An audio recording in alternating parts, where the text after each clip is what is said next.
Buenos días, presidente. Antonio López de La Razón. Ayer sobre este tema de la reforma educativa tuvimos la oportunidad de entrevistar a algunos integrantes de la CENTE. Ellos nos señalan que en la reunión que ustedes les hicieron la invitación para que no tienen inconveniente en reunirse con usted, pero más que buscar, más que venir pues en un plan, digamos, amistoso y de reconciliación, van a venir con propuestas. Ellos insisten en que están en desacuerdo con algunas leyes secundarias y que le van a exigir ajustes, y ello va a estar sujeto a que sigan o no con sus manifestaciones, como lo hicieron ayer pese a la contingencia.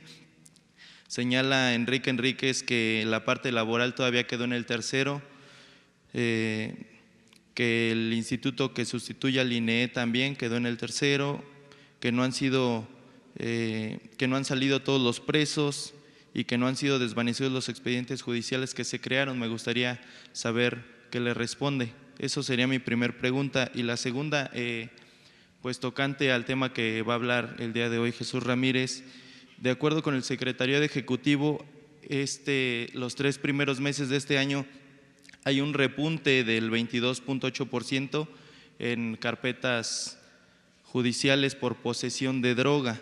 En estos 3 meses hay 798 expedientes en comparación con los 622 del mismo periodo del año pasado.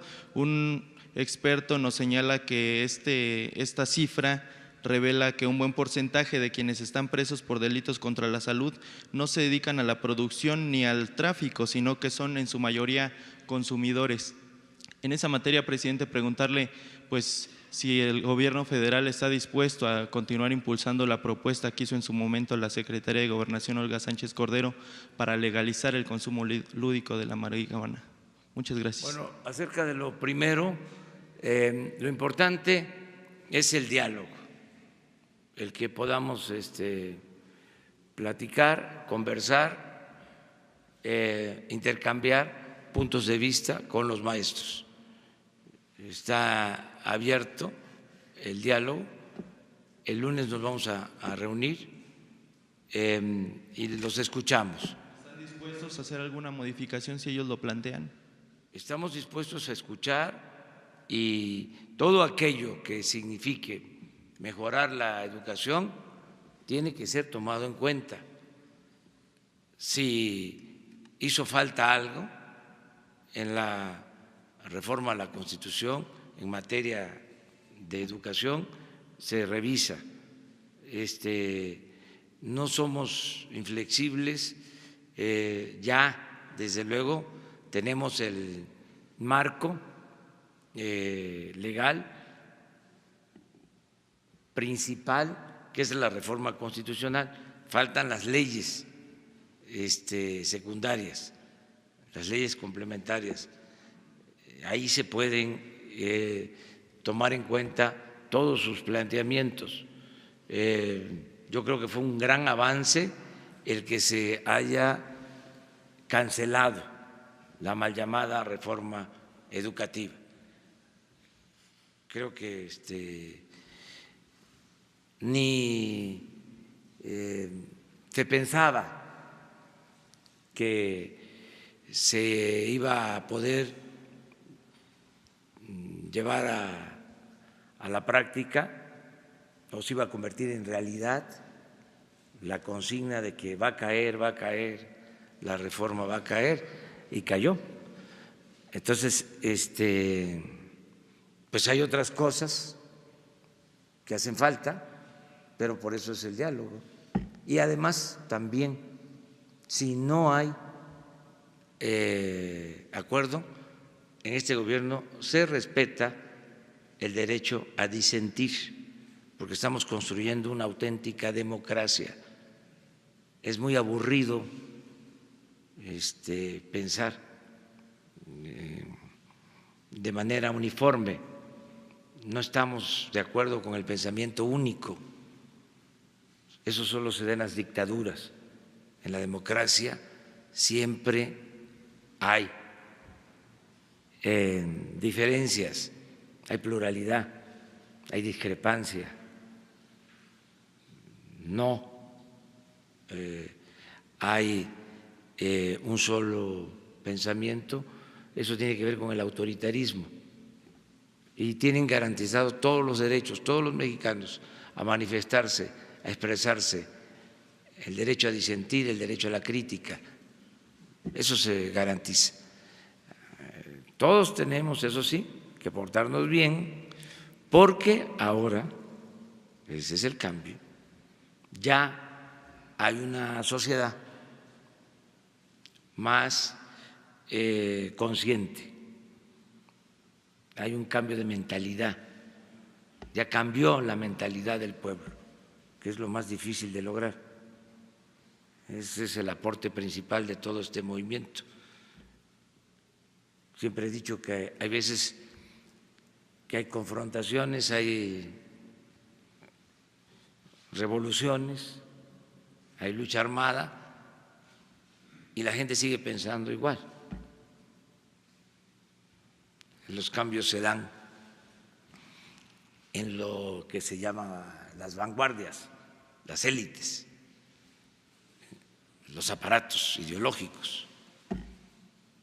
Pero en México el cambio, afortunadamente, se ha dado de manera general, mayoritaria, de manera colectiva, un cambio de mentalidad. Entonces, el que no argumenta, el que quiere imponerse sin razón, no tiene respaldo, no cuenta con la fuerza de la opinión pública. Entonces, por eso, ahora todos tenemos que argumentar y convencer, persuadir. No es de que yo no estoy de acuerdo y por eso mi rebeldía. Ya es muy difícil en México que haya rebeldes sin causa por la situación en que estamos viviendo. Pero de todas maneras, nuestro respeto. Acerca de lo de las adicciones, Jesús va a hablar sobre esta segunda parte y él les va a responder. Desde luego que estamos buscando resolver el problema de manera estructural. Ahora tuvimos una reunión sobre este tema y ahora les va a explicar Jesús. Pero en particular, presidente, ¿el gobierno estaría dispuesto a apoyar esta propuesta del consumo lúdico de la marihuana?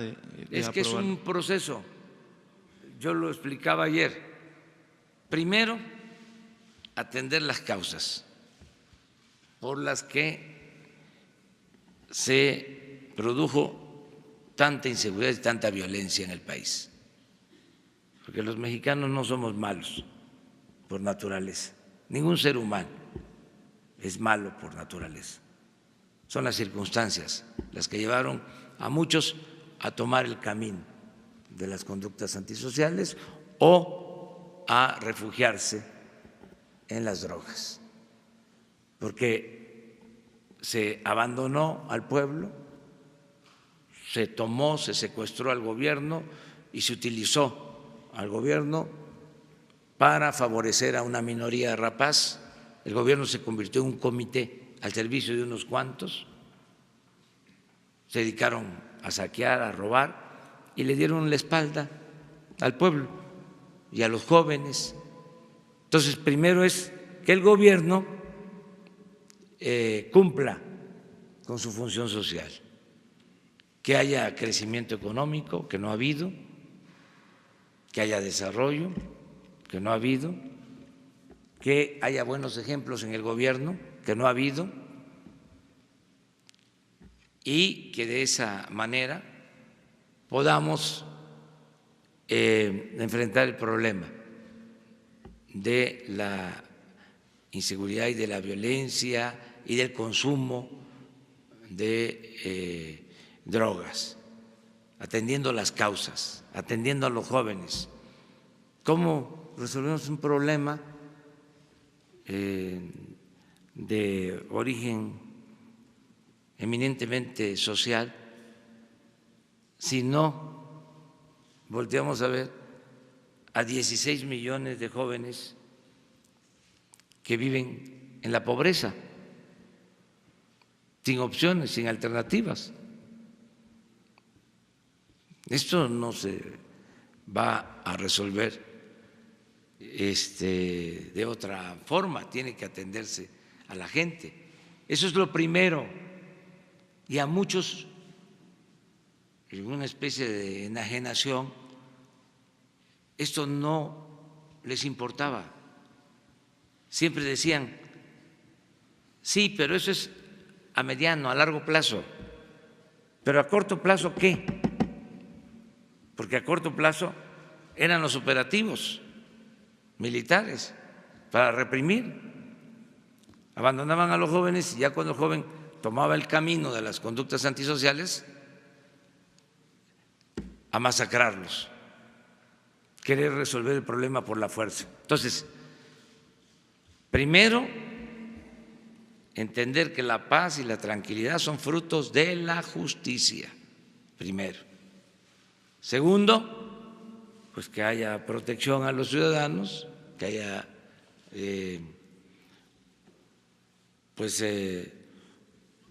un buen cuerpo de policías, de elementos del Ejército, de la Marina, lo que es la Guardia Nacional, para atender la protección de los ciudadanos, la seguridad pública, que no había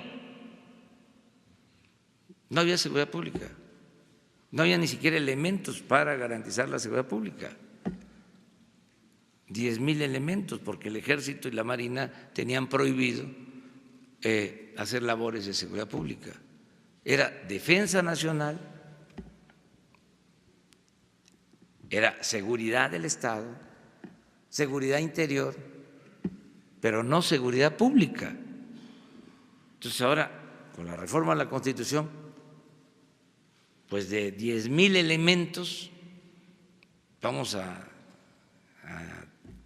contar cuando menos con 120,000 elementos para tener coordinaciones de seguridad pública en todo el país. Eran 10,000 elementos los que se tenían. Repito, el gobierno contrataba a 50,000 policías privados para cuidar sus instalaciones y tenía para cuidar a la gente a 10,000 elementos. Los mismos que tenía el Estado Mayor para cuidar al presidente, 8,000 para cuidar al presidente, y para cuidar a la gente 10,000. Y de esto los expertos no hablan.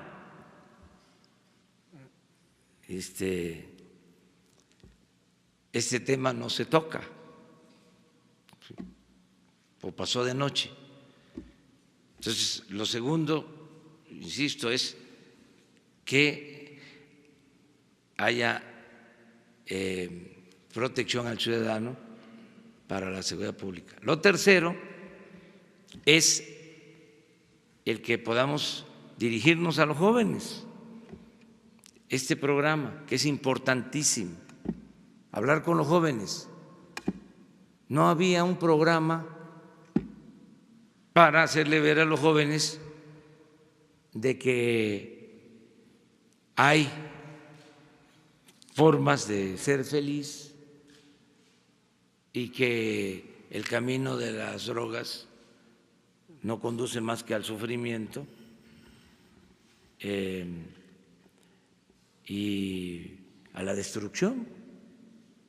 No había programas para esto. Ahora lo estuvimos viendo. Ni siquiera presupuesto para la atención a los jóvenes.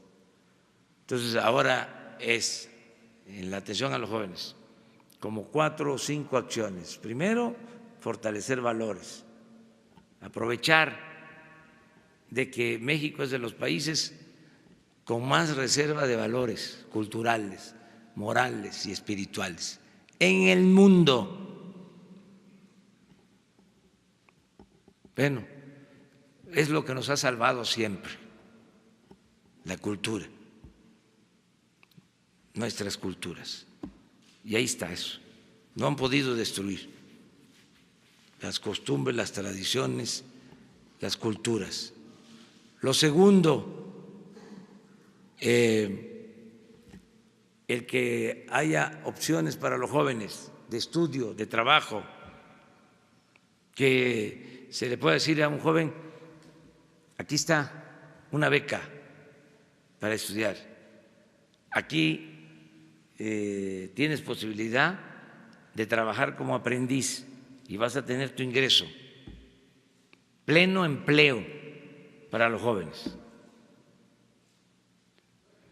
Tercero, la educación formal, que en la escuela se estén hablando de estos temas, en los nuevos planes de estudio.